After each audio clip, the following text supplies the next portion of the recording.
වනන්තරේ බුදුබණ ඇසුවත් නිරන්තරේ.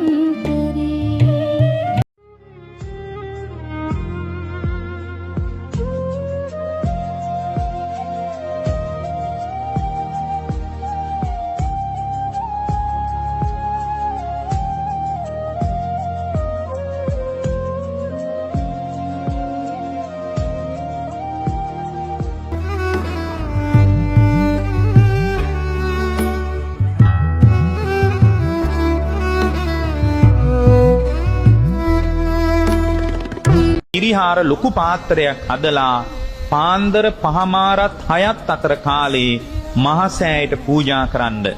ජීවමාන සංඥාවෙන් ලොකු පැන් පාත්‍රයක් පූජා කරන්න. උණු පැන් පාත්‍රයකුත් පූජා කරන්න. දෙවුරම් වෙහිරට යන්න ඉන්න ඇති බුදුන් වදින්නට ඒ කාලේ නිවන් දකින්නට පින්මදි වෙන්න ඇති ඒකයි තවමත් සංසාරේ.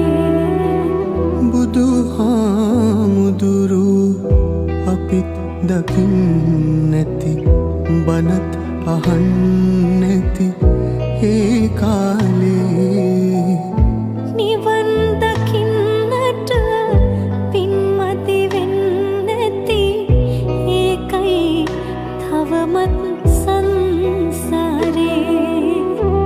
නිවන් දකින්නට පින්මදි වෙන්න ඇති බුදුබණ කිව්වත් නිරන්තරේ බුදුබණ ඇසුවත් නිරන්තරේ. ගතිගුණ අතින් අපි තවමත් වනන්තරේ වනන්තරේ.